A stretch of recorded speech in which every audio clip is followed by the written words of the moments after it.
তুমি মনে মনে চিন্তা করো, আল্লাহ আমার তো অত দৌলত নাই, আমার তো অত সম্পদ নাই গো, অমুক যে কত সুন্দর করে দান করে তোমার সন্তুষ্টিমূলক কাজে, আমার কাছে বড় আফসোস লাগে মালিক, আমাকে তুমি এমন শক্তি দাও গো, আমিও যেন ওনার মতো তোমার সন্তুষ্টির পথে যেন দান করতে পারি। জোরে জোরে বলুন না সুবহানাল্লাহ। আপনার আমার প্রাণের রাসূল তিনি আরো বলে দিয়েছেন, ও বন্ধু, আরেকজন মানুষ হলো যেই ব্যক্তিটা সুশিক্ষায় শিক্ষিত, দিনের আলোয় আলোকিত হয়ে গেল, ওই ব্যক্তিটার সাথে তুমি কম্পিটিশন করো, ওই ব্যক্তিটার সাথে তুমি কি করো, তোমার যে কম্পিটিশন তুমি শুরু করে দাও। আল্লাহ গো, ওই ব্যক্তিটা সুশিক্ষায় শিক্ষিত হলো, তার এই শিক্ষার আলো দিয়ে প্রত্যেকটা জায়গা থেকে অন্ধকার থেকে দূর করে দিচ্ছে, আমিও যেন ওনার মতো অন্ধকার দূর করনেওয়ালা ব্যক্তি হতে পারি, আমাকেও তুমি সেই শক্তি দান করো। জোরে জোরে বলুন না সুবহানাল্লাহ। তাহলে দিনের শিক্ষার গুরুত্ব আছে না নাই? দান ওই ব্যক্তিগুলো করে বন্ধু যাদের মধ্যে দিনের শিক্ষা আছে। সঠিক ন্যায় বিচার প্রতিষ্ঠা প্রত্যেকটা জায়গায় ন্যায় পরায়ণ ভাবে নিজেকে দাঁড় করিয়ে দেয় ওই ব্যক্তিটা, যেই ব্যক্তিটা সত্যিকারের শিক্ষার আলোতে আলোকিত হয়েছে। জোরে জোরে বলুন না সুবহানাল্লাহ। বন্ধুরি আমার দিকে তাকান, আমার দিকে তাকান। আল্লাহ রাসূল বলেছেন, দুই ব্যক্তির তৃষ্ণা, দুই ব্যক্তির ক্ষুধা কোনোদিন মিটে না। কয় ব্যক্তি? আরো জোরে বলেন না, কয় ব্যক্তি? জবানটা খুলে একটু বলেন না। আমি যে ওয়াজটা করতেছিলাম এই ওয়াজগুলো বন্ধ করে রেখে দিয়েছি, কারণ অনেক সময় হয়ে গেছে। আমার মূল আলোচনাগুলো আমি করতে চাই বন্ধু।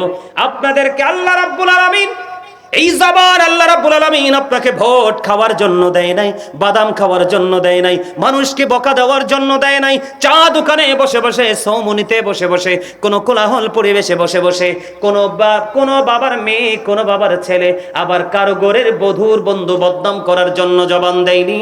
আপনাকে জবান দিয়েছে কেন রে? এটাই তো আপনি জানেন না। জানবেন কি করে বন্ধু? দুনিয়া নিয়ে ব্যস্ত হয়ে আছেন গো, সন্তানের ফিউচার নিয়ে ব্যস্ত হয়ে আছেন, নিজের ভবিষ্যৎকে নিজে ভুলে গেছেন।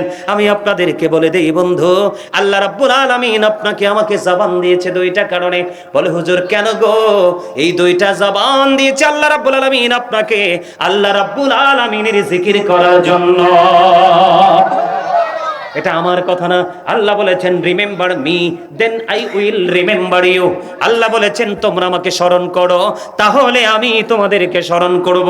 আল্লাহ বলেছেন ফাদকুরুনি আযকুরুকুম, তোমরা আমাকে স্মরণ করো, আমি তোমাদেরকে স্মরণ করব। আমি স্মরণ করছি কিন্তু আপনি করছেন না, সেটার কারণ আমি জানি জিকিরের ফজিলত কত, মজা কত, আপনি জানেন না। আপনি না জানার কারণ হলো বন্ধু, আপনি দ্বীনের শিক্ষা অর্জন করতে পারেন না, এবং পারেন না শিক্ষা আরো চেষ্টা করেন না। আপনি চেষ্টা করেন শুধু দুনিয়ার অর্থ গড়ার জন্য। এবার আসেন, শিক্ষার অভাব থাকলে কি ক্ষতি হয়? সূরা আলে ইমরান 185 নম্বর আয়াতের শেষ অংশে আমার আল্লাহ বলে দিয়েছেন, ওয়ামাল হায়াতুদ দুনিয়া ইল্লা মাতাউল গুরুর। এই দুনিয়ার জীবন, এই দুনিয়ার জিন্দেগি, এটা একটা ধোঁকা, এটা একটা প্রতারণা। জোরে জোরে কন্না নাউজুবিল্লাহ। যারা মাওলার জিকির ছেড়ে দিয়ে দুনিয়া নিয়ে ব্যস্ত আছে তারা বন্ধ গোমরা, তারা জাকির নয়, তারা গাফেল। এবার আসেন কোরআন শরীফের 19 পারা সূরা শুআরা 88 নম্বর আয়াতে আমার আল্লাহ বলেছেন, ইয়াউমা লা ইয়ানফাউ মালু ওয়ালা বানুন। কাল হাসরের দিন আপনার ধন সম্পদ, সন্তান সন্ততি কোনো কিছুই কোনো কাজে আসবে না। অথচ যেই দুইটা আপনার জীবনে কোনো কাজে আসবে না, আপনি দুইটা নিয়ে ব্যস্ত। অথচ আল্লাহ রাসূল বলেছেন দুইটা জিনিস যার মধ্যে আছে তাদের খিতা কোনোদিন মিটে না। বলে হুজুর এই দুইটা কি গো? এই দুইটা হলো, একটা হলো দুনিয়ার লোভী মানুষ। কিসের মানুষ?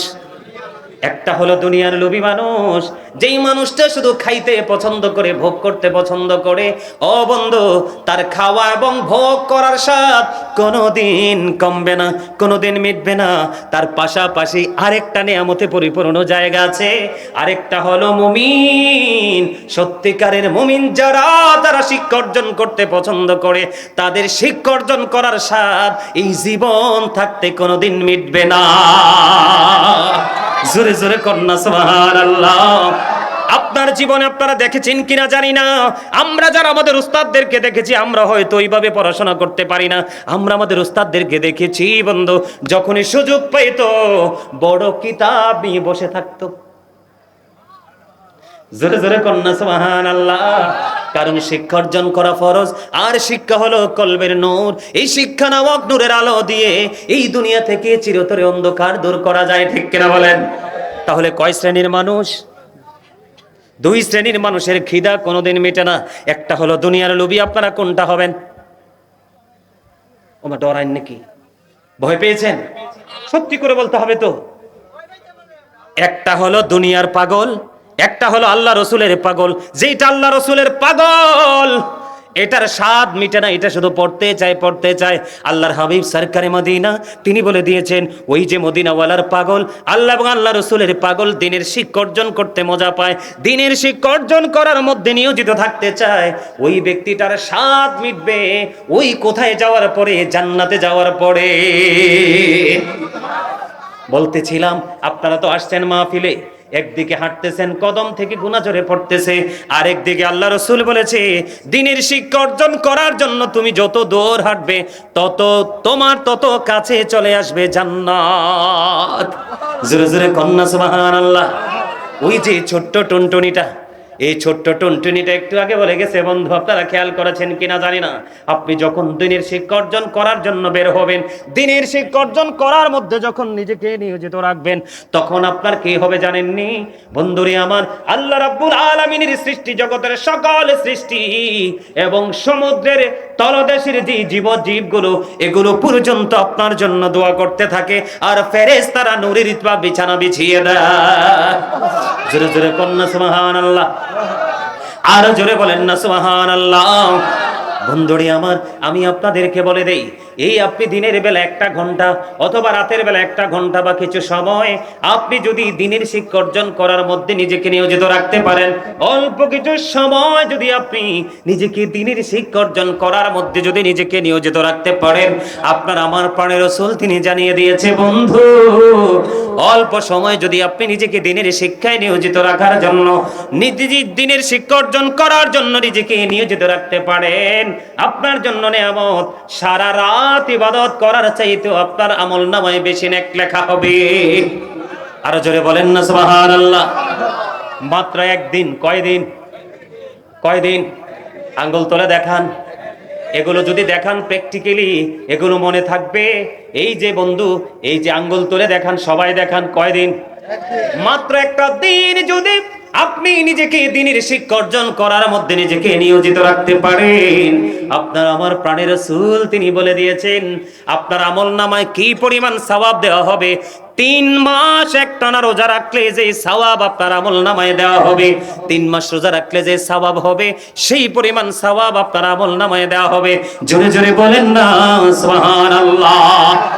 তাহলে দ্বীনের শিক্ষা অর্জন করার দরকার আছে না নাই? দ্বীনের শিক্ষার গুরুত্ব আছে না নাই? আপনি যখন দ্বীনের শিক্ষা অর্জন করবেন, দ্বীনের শিক্ষা অর্জন করার পরে যখন একজন মানুষকে দ্বীনের শিক্ষা দিবেন, আজকে যে আমি আপনাদেরকে আলোচনা করতেছি, মনটা দিয়ে শুনতেছেন, এখানে এমনও পাগল আছে রে, সে মনে মনে ভাবতেছে হুজুরের ওয়াজটা লম্বা হোক, চাই কি চায় না? এমন পাগল আছে না নাই? আমি মন থেকে বলি, বন্ধু এটা বন্ধু কেন বলো হুজুর আপনি কেন বললেন? আমিও যখন আপনাদের মতো একটা সময় শ্রোতা ছিলাম, দর্শক হয়ে যখন ওয়াজ শুনতে আসতাম, বন্ধু আপনারা বিশ্বাস করবেন কিনা জানি না, এখনকার মতো কিন্তু পাড়ায় পাড়ায় এলাকায় এলাকায় মাহফিল হয় না। আমরা যখন ছোট ছিলাম কয়েক গ্রাম মিলে বন্ধু একটা মাহফিল হতো। যদি কোথাও শুনতাম মাহফিল হয়, বিকেল বেলা চলে যাইতাম, ওখানে গিয়ে গজল গাইতাম, আর খেয়াল করতাম আলোচক্রে এসে কোন চেয়ারটাতে বসবে, ওই চেয়ারটার সামনে এইভাবে বসে বসে আলোচনা শুনতাম। যদি হুজুরের ওয়াজ মজা লাগতো, আল্লাহর কাছে মনে মনে বলতাম, আল্লাহ গো হুজুরের ওয়াজটা যেন লম্বা হয়, কত না মধুর তার জবানি। জোরে বলেন না সুবহানাল্লাহ। আর জোরে বলেন না সুবহানাল্লাহ। বন্ধুরে আমার দিকে তাকান। চলে যাবে? আলহামদুলিল্লাহ বলেন। আপনাদের চেয়ারম্যান অনেক অনেস্ট, আমি ওনাকে খুশি করার জন্য বলছি না। ওরে বাপরে বাপ, চেয়ারম্যানরা যারা প্রধান অতিথি হয়ে আসে, তারা শরীর যে গরম থাকেও আমরাটার চেয়েও গরম। কথা বুঝেন না? এই আসলে 2-4 মিনিট বসে বইসে, আরে বাপরে কি ব্যস্ততা দেখায়, আলেমদের সাথে এসে ব্যস্ততা দেখায়। কতবার যে কত কুচিমুচি করে। আপনার চেয়ারম্যানের দিকে তাকাইলাম তো কোনো ধরনের ফিলিংস নাই যে বাড়ি যাইতে হবে না, ঘুমাইতে হবে না, কি করতে হবে। আমিন বলেন না? আমি যেটা দেখছি সেটা বাস্তব কথা, ক্যামেরা বন্দী হয়েছে, আমার কথা অতিরিক্ত যদি হয় আছে? ওনার মধ্যে কিছু আছে ফিলিংস যে যাইতে হবে এরকম? এরকম নেতাই তো দরকার। আলহামদুলিল্লাহ বলেন আরো জোরে। I love my country and countries people. সুবহানাল্লাহ বলেন। আমি দেশকেও ভালোবাসি, দেশের মানুষকেও ভালোবাসি, কিন্তু ওই রকম ভালোবাসার মানুষ যদি বাংলার নেতাগুলো হতো, তাহলে সত্যিকারে বাংলাদেশ সোনার বাংলা হতো। ঠিক কিনা বলেন? আরো জোরে বলেন। We should be beside the helpless people. আমি অসহায় মানুষের পাশে থাকতে পছন্দ করি, কিন্তু আমার দেশের নেতাগুলো যদি অসহায় মানুষের পাশে থাকতে পছন্দ করত, তাহলে আমাদের দেশে আর কোনো মানুষ অসহায় থাকতো না। নেতার কাছে সাহায্যের হাত পেতে বসে থাকতে হতো না। ঠিক কিনা বলেন? আমাদের মধ্যে সেই নেতার প্রয়োজন। ঠিক না ঠিক? আর জোরে। আমরা সেই নেতা সিলেক্ট করতে পারি না, সেটার কারণ হলো আমাদের মধ্যে সত্যিকারের এলেম নাই, সত্যিকারের শিক্ষা নাই, সত্যিকারের নূর নেই। সত্যিকারের গ্লেজ যদি আমাদের মধ্যে থাকতো, তাহলে আমরা হৃদয়টা ব্রাইট হয়ে যেত। আর আমরা তখনই হৃদয়ের ব্রাইটনেসের সাথে সাথে আমার জীবনে যার সাথে আমি পথ চলবো, সেই ব্রাইটনেস পার্সনকে আমি আমার সঙ্গী বানানোর চেষ্টা করতাম। ঠিক কিনা বলেন? যত অনিয়ম সবকিছু কিন্তু শিক্ষা অর্জন থেকে দূরে থাকার কারণে। এই আমার দিকে তাকান। Islam is not only a religion but also complete code of life. ইসলামের মধ্যেই রয়েছে পরিপূর্ণ এবং পূর্ণাঙ্গ জীবন ব্যবস্থা। আপনারা আমার সেই ইসলাম ধারণ করতে পারি না বলেই আজকে আমরা নিজেদেরকে আলোকিত করতে পারছি না। ঠিক না? ঠিক। আরো জোরে বলেন, আরো জোরে। তাহলে আপনি দিনের শিক্ষা অর্জন করলে লাভ না লস? আরো জোরে বলেন, আরেকটু মহাব্বতে। বন্ধুরে আমার, দিনের শিক্ষা আপনি অর্জন করলেন, আপনি হাঁটতে হাঁটতে হাঁটতে হাঁটতে দিনের শিক্ষা অর্জন করতে করতে করতে করতে আপনার জীবন যখন আপনি অতিবাহিত করবেন, তখন আপনার একটা গুরুত্বপূর্ণ স্টেজে আপনি দাঁড়িয়ে যাবেন। আল্লাহ রাসূলকে একদিন প্রশ্ন করলেন, ইয়া রাসূলুল্লাহ, ইয়া হাবিবাল্লাহ, নবী গো, এই দুনিয়ার মধ্যে সবচেয়ে দামি মানুষ কে? আমার রাসূল বললেন, যার বয়স বেশি সে। সুবহানাল্লাহ বলেন না কেন? ইয়া রাসূলুল্লাহ, ইয়া হাবিবাল্লাহ, নবী গো, ও ইয়া রাসূলুল্লাহ, প্রাণের নবী, এই পৃথিবীর মধ্যে দুনিয়ার মধ্যে সবচেয়ে নিকৃষ্ট মানুষকে? আমার রাসূল বলেছেন, যার বয়স বেশি সে। প্রশ্ন দুইটা, উত্তর হলো একটা। ঠিক কিনা বলেন? তার কারণ কি বন্ধু? যেই ব্যক্তিটা দিনের শিক্ষা অর্জন করেছে, শিক্ষার উপরে ভিত্তি করে চর্চা করেছে, চর্চা করতে করতে একদিন মনের অজান্তেই তার চুলগুলো পাইকা সাদা হয়ে গেল, দাড়িগুলো পাইকা সাদা হয়ে গেল। এই চুল দাড়ি পাইকা সাদা হয়ে যাওয়ার কারণে আমার আল্লাহ ধীরে ধীরে ধীরে ধীরে আল্লাহ রাব্বুল আলামিন তাকে আপন করে নিয়েছে, আল্লাহর প্রিয় বান্দাদের অন্তর্ভুক্ত করে নিয়েছে, আল্লাহর নূরের জ্যোতির মধ্যে তাকে বিরাজ করার মতো সুযোগ করে দিয়েছে। জোরে জোরে বলুন না সুবহানাল্লাহ। আর জোরে বলেন না সুবহানাল্লাহ। বন্ধুরে আমার, দিনের শিক্ষা অর্জন করতে হবে, এর গুরুত্ব অপরিসীম। আপনি যদি দিনের শিক্ষা অর্জন করতে না পারেন, এই যে ছোট্ট বাচ্চাটা একটু আগে বলে গেল, বন্ধু বক্তব্য দিয়ে গেল, দিনের শিক্ষা অর্জন যদি করতে পারেন, আপনার লাভটা কেমন হবে, আপনি কতটা বেনিফিশিয়ারি হতে পারবেন, আপনার দিক কতটা পজিটিভ দিক হয়ে যাবে। আল্লাহ রাসূল বললেন, দিনের শিক্ষা অর্জন করে যে আমি আজকে আপনাদের কাছে এসেছি, আমি যে আলোচনা করতেছি, আপনাদের মধ্যে এমন অনেক মানুষ আছে যে হুজুর আলোচনা লম্বা হোক গো, কারণ প্রতিদিন তো এমন জলসা হবে না। কারণ তার কাছে মজা লাগতেছে, তার কাছে টেস্টিমনি হয়েছে, সে আগামী দিন থেকে সেটার উপর ভিত্তি করে আমল করবে, সেটার মনোভাব। বলে হুজুর এখানে আসলেন কেন? এখানে আসার কারণ হলো আমার আপনার প্রাণের রাসূল বলেছে, তোমার মাধ্যমে একটা মানুষের যদি দিনের শিক্ষার ব্যবস্থা হয়, একটা মানুষের যদি তোমার মাধ্যমে হেদায়েতের ব্যবস্থা হয়, লাল উটের মালিক হওয়ার চাইতেও তুমি উত্তম হয়ে গেলা। কিসের মালিক? লাল ওটের মালিক। এবার প্রশ্ন আসতে পারে, বলে হুজুর আমার বাংলাদেশের মধ্যে অনেক প্রাণী আছে, কিন্তু লাল ওটের প্রসঙ্গটা কেন আসলো? লাল ওটের প্রসঙ্গ আসার কারণ হলো বন্ধু, আমার নবীজি যখন এই হাদিস শরীফটা বর্ণনা করেছিলেন, ওই মরুচারীদের জন্য জাগতিক সবচেয়ে বেশি দামি অর্থ ছিল তৎকালীন সময়ে লাল ওট। সুবহানাল্লাহ বলেন না? কি ওট? লাল উট। আল্লাহ রাসূল যে সাহাবীকে বললেন, তোমার মাধ্যমে যদি কেউ হেদায়েতের পথে আসে, তাহলে তুমি লাল উট। লাউ সুবহানাল্লাহ ওয়ালহামদুলিল্লাহ ইল্লাল্লাহ লা ইলাহা ইল্লাল্লাহ লা ইলাহা ও নবী আমার নহরির ফুতুল জগত করলেন ও জালা নবী আমার নহরির ফুতুল জগত করলেন ও জালা রোজ হাসরে করবেন তিনি উম্মতের ফয়সালা সুবহানাল্লাহ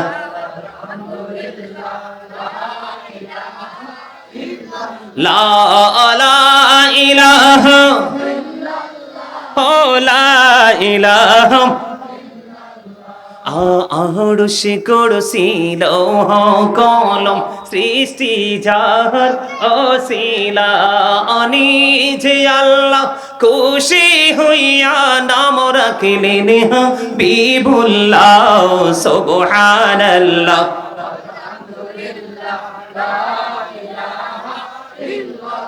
লা ইলাহা ইল্লাল্লাহ মুহাম্মাদুর রাসূলুল্লাহ সাল্লাল্লাহু আলাইহি ওয়াসাল্লাম। জোরে জোরে বলেন আলহামদুলিল্লাহ।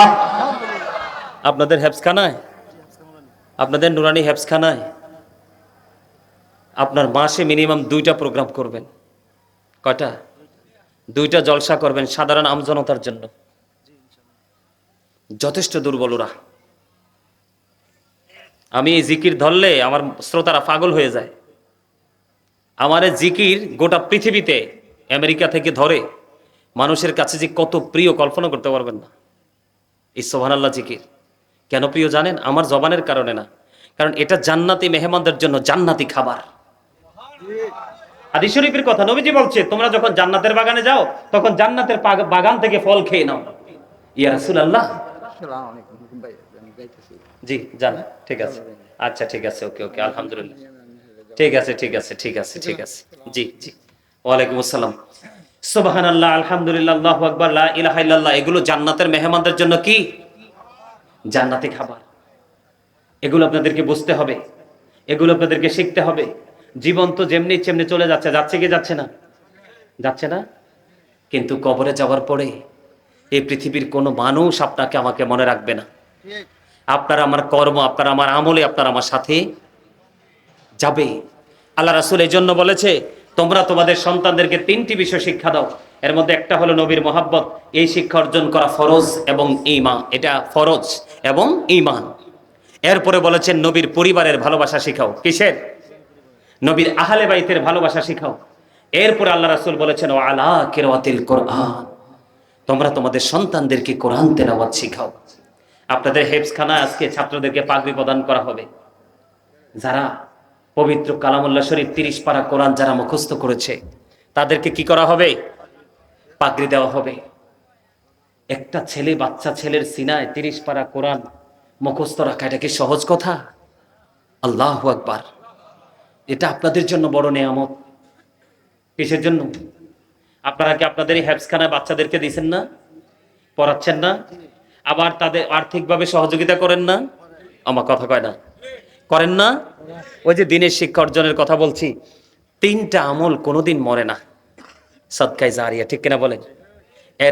এর মধ্যে একটা হলো দিনের শিক্ষা অর্জন করা এবং দিনের শিক্ষা শিক্ষিত করা। আপনি যখন কাউকে দিনের শিক্ষা দিয়ে যাবেন তার মাধ্যমে এই দিনের শিক্ষাটা যুগের পর যুগ দুনিয়াতে জিন্দা থাকবে। আর এই আমল আপনার কবলে অটো যেতে থাকবে। পৃথিবীর কেউ আপনার জন্য দোয়া করা লাগবে না। এই জায়গাটাই আপনার জন্য যথেষ্ট। জোরে করেন না সুবহানাল্লাহ, আরো জোরে বলেন না সুবহানাল্লাহ। আপনি কয়টা জিনিস শিখতে হবে, শিখাতে হবে? একটা হলো কি? নবীজির মহব্বত। দ্বিতীয়ত হলো নবীর আহলে বাইতের মহব্বত। তৃতীয়ত হলো কোরআন তেলাওয়াত।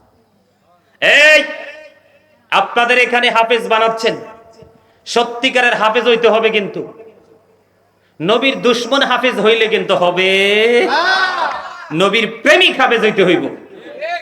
কি হাফেজ? আমাদের দেশে অনেক হাফেজ আছে না, কয় নবীজি আমরার মতো। কথা কোন কয়নি? আপনারা কি নবীজি আমরার মতো এটা বিশ্বাস করেন? আরো যারা বলেন নবীজি কি আমাদের মতো? নবীজি বেনজির ও বেমিসাল। আমার নবীজির মতো সৃষ্টি জগতে আর কেহই নেই। যেই হাফেজ সাহেব আমার নবীর সাথে প্রেমের ডুরি লাগাইয়া সত্যিকারের প্রেম নিয়ে কোরআনে হাফেজ হয়েছে বন্ধু, সেই হাফেজ সাহেবকে কাল হাসুরের দিন জাহান্নামের আগুন দেখলে ভয় পাবে। হাই, সেই হাফেজকে দেখলে জাহান্নামের আগুন ভয়ে পালানোর চেষ্টা করবে, যদি সত্যিকারের ঈমান আকীদা ওয়ালা হাফেজ হইতে পারে। সুবহানাল্লাহ বলেন না কেন? আর ওই হাফেজ সাহেবের বাবা মা, তাদেরকে নূরের টুপি পরানো হবে রে সেই দিন, যেই নূরের টুপির নূর গ্লেজ এত বন্ধ আলো হবে, এত গ্লেজি হবে, যেটা সূর্যের আলোকে পর্যন্ত হার মানাবে।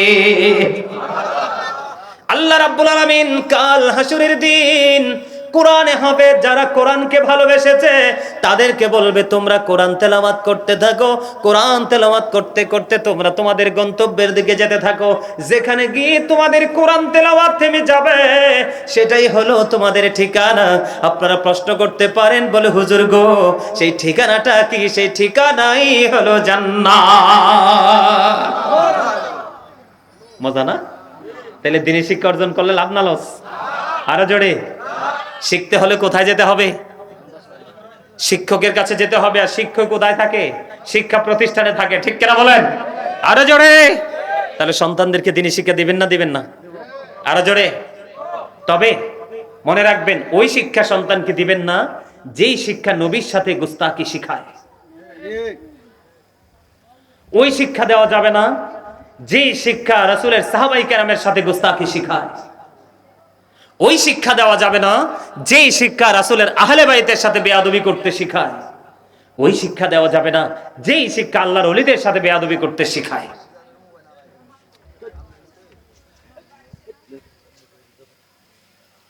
কি হয়েছে ওরার কথা? কি এখানে এসে বলতে হয়? ওখানে এসে বলতে হয়? এদিক তাকান। আমাদের দেশে একটা সমস্যা আছে। আপনাদের এখানে মিলাদ হয় না? আমরা আহলে সুন্নাত ওয়াল জামাত, তো যদি আহলে সুন্নাত ওয়াল জামাতের নাও হন তাহলে কথাগুলো শোনেন, শোনার পরে কমেন্টস করবেন। কেন বললাম শিক্ষার যে প্রয়োজন? আপনার মিলাদ শব্দের অর্থ কি জানেন? আগমন। Your great absolutely right answer. মিলাদ শব্দের অর্থ হলো নবীজির দুনিয়ায় নুরানি শুভ আগমন, বিলাদত মুবারক। আল্লাহ রাব্বুল আলামিনের পক্ষ থেকে আল্লাহর সৃষ্টির কাছে আসা। ঠিক কিনা বলেন? আরো জোরে। মিলাদ শব্দের অর্থই হলো জন্ম বৃত্তান্ত। আহলে সুন্নাত ওয়াল জামাতের আকীদা শিক্ষার সাথে এটাও যুক্ত আছে, আছে না নাই? এই নাইসিওটিক শিক্ষাটা না থাকার কারণে সুন্নি জামাতের কিছু আমল নিয়ে যারা সুন্নিয়ত করে না তারা ইনকার করে। করে কি করে না? আরো জোরে বলেন। আল্লাহ রাব্বুল আলামিন পবিত্র কোরআনে বলেছেন, কুল বিফাদলিল্লাহি ওয়া বিরহমাতিহি ফাবিযালিকা ফালইফরাহু হুয়া খায়রুম মিম্মা ইয়াজমাউন। যেহেতু মাদ্রাসা শিক্ষা প্রতিষ্ঠান, এখানে একটু আকীদার ওয়াজ করার দরকার আছে না নাই? এটাও শিক্ষার একটা অংশ। মিলাদ শব্দের অর্থ যদি জন্ম বৃত্তান্ত হয়, এই মিলাদকে যারা বেদাত বলে অস্বীকার করে, আপনারা কি বলেন তারা ঈমানদার? আরো জোরে বলেন। মিলাদ, এটা মিলাদ পড়তে হবে, মিলাদকে বিশ্বাস করতে হবে, এটা আহলুস সুন্নাত ওয়াল জামাতের আকীদা। আর যারা আহলুস সুন্নাত ওয়াল জামাতের আকীদা পোষণ করে না তারা মিলাদ পছন্দ করে না। আর যারা মিলাদ পছন্দ করে তারা হলো সত্যিকারের সুন্নি জামাতের দল। বলে কেন? আমি আপনাদেরকে বলি। মিলাদ, আমরা যে মিলাদ পড়ি, আল্লাহ রাব্বুল আলামিন বলেছেন, আমি তোমাদের জন্য পাঠিয়েছি সিরাজুম মুনীরা, উজ্জ্বল প্রদীপ। খেয়াল করেন, আল্লাহ রাব্বুল আলামিন বলেছেন, আমি তোমাদের জন্য পাঠিয়েছি নূরম মুবিন, আমি তোমাদের জন্য পাঠিয়েছি সুস্পষ্ট আলো। এগুলো কিন্তু নবীজিকে মিন করে বলা হয়েছে, এগুলো কোরআনের আয়াতের অংশ। তা আল্লাহ সেই নূর পেয়ে আমরা কি করব? আল্লাহ বলেছেন, ফালিয়াফরাহু, তোমরা আনন্দ উৎসব করো। বোঝেন, এটা আকীদার ওয়াজ, মানে ঈমানের ওয়াজ, নবীজির মুহাব্বতের ওয়াজ। আল্লাহ কি বলছে? আল্লাহ বলছে ফালিয়াফরাহু, তোমরা আনন্দ উৎসব করো। বলে হুজুর, আনন্দ উৎসব করলে লাভ হবে কি? আল্লাহ বলেছেন হুয়া খায়রুম মিম্মা ইয়াজমাউন, এটা তোমাদের পুঁজি করা সম্পদ চাইতে উত্তম। সুবহানাল্লাহ বলেন, আরো জোরে বলেন। আচ্ছা, কুল বিফাদলিল্লাহি ওয়া বিরহমাতিহি ফাবিযালিকা ফালিয়াফরাহু হুয়া খায়রুম মিম্মা ইয়াজমাউন, এটা কোরআনের আয়াত। এটাকে যে অস্বীকার করবে সে কি ঈমানদার থাকবে? তো এই আয়াত তো মিলাদের আয়াত। কিসের আয়াত? আরো জোরে বলেন। মিলাদের আয়াত আর নবীজির আগমনের আয়াত। আচ্ছা, আমরা নবীজির আগমনে আমরা কি গান বাদ্যযন্ত্র করব? কি করব? ওমা কথা কয় না। আরে ভাই, আমার লোকের আগুয়ে লাভ নাই, আমি কোরআন এবং হাদিস থেকে কথা বলছি, আমার মন গড়া কথা নয়। আমরা কি নবীজির আগমনের খুশিতে চেয়ারম্যান সাহেব গান করব? কি করব? আমল করব। কি করব? আমি আমার নেগেটিভ সাইড এবং পজিটিভ সাইড, আমার বিপরীত সাইড, সুন্নি জামাতের বিপরীত সাইডটাও ধরবো, সুন্নি জামাতের রাইট সাইডটাও ধরবো। আপনারা আমার দিকে তাকান। গান বাদ্যযন্ত্র কিয়ামতের আলামত। আল্লাহ রাসূল বলেছেন the music and musical instrument will be increased. কিয়ামতের পূর্বক্ষণে গান বাদ্যযন্ত্র বেড়ে যাবে, এটা কিয়ামতের একটা সুস্পষ্ট আলামত। এদিক তাকান। আমি ছোট্ট করে বলছি, এগুলো শিক্ষার অভাবে হচ্ছে, দ্বীনের শিক্ষা, সত্যিকারের শিক্ষার অভাবে হচ্ছে। আল্লাহ রাসূল বলেছেন কিয়ামতের পূর্বক্ষণে এক শ্রেণীর মানুষের চেহারাটা বিকৃত হয়ে যাবে, মাটির মধ্যে তাকে গ্রথিতকরণ করা হবে। ইয়া রাসূলুল্লাহ, ইয়া হাবিবাল্লাহ, নবী গো, ওই মানুষ কি তাওহীদ মানবে না? নবীজি বললেন হ্যাঁ তারা মানবে। ইয়া রাসূলুল্লাহ, তারা কি রিসালাত মানবে না? নবীজি বললেন হ্যাঁ তারা রিসালাতও মানবে। আল্লাহ রাসূল বললেন ওয়া সুমুন ওয়া হুজ্জুন ওয়া সুল্লুন, তারা নামাজ পড়বে, তারা রোজা করবে, তারা হজ করবে, লা ইলাহা ইল্লাল্লাহ মুহাম্মাদুর রাসূলুল্লাহ, এটাও তারা মানবে। খেয়াল করেন, গভীরভাবে খেয়াল করেন। আমার পক্ষের লোক হন আর বিপক্ষের লোক হন, আমি আমার পক্ষ বিপক্ষ বুঝি না। আমি কোরআন এবং হাদিস থেকে আলোচনা করব। মানলে আপনার জন্য নিয়ামত, না মানলে কিয়ামত। আল্লাহ রাসূল বলেছেন তারা লা ইলাহা ইল্লাল্লাহ এটাও মানবে, মুহাম্মাদুর রাসূলুল্লাহ সাল্লাল্লাহু আলাইহি সাল্লামকেও মানবে, তারা নামাজও পড়বে, তারা হজও করবে, তারা রোজাও করবে। ইয়া রাসূলুল্লাহ, তারপরেও কি তাদের এই সাজাটা বহাল থাকবে? নবীজি বললেন হ্যাঁ হ্যাঁ, তারপরেও তাদের এই সাজাটা বহাল থাকবে। ইয়া রাসূলুল্লাহ, কেন গো কেন গো? আমার রাসূল বললেন তারা নামাজ পড়ার পরেও, রোজা করার পরেও, হজ করার পরেও, আল্লাহ মানার পরেও, তারা রাসূল মানার পরেও তারা কি করবে? গান বাদ্যযন্ত্রে এরা সুর বসাবে, আর এই বাদ্যযন্ত্র থেকে তারা মজা নেবে। জোরে জোরে কন্যা নাউজুবিল্লাহ। বুঝছেন নি? আবার গান বাদ্যযন্ত্র কত খারাপ জিনিস। আল্লাহ রাসূল মানার পরেও, নামাজ পড়ার পরেও, রোজা করার পরেও, হজ করার পরেও তাদের এই সাজাটা কি থাকবে? বহাল থাকবে। তাহলে আমরা কি এটা করব, নাকি নবীজির আগমনে খুশি হয়ে কোরআন তেলাওয়াত করব? তা আমরা কি মিলাদের শুরু থেকে বলি না ইন্নাল্লাহা ওয়া মালাইকাতাহু ইউসাল্লুনা আলান নবী ইয়া আইয়ুহাল্লাযীনা আমানু সাল্লু আলাইহি ওয়া সাল্লিমু তাসলিমা? পড়ি কি পড়ি না? তাহলে এটা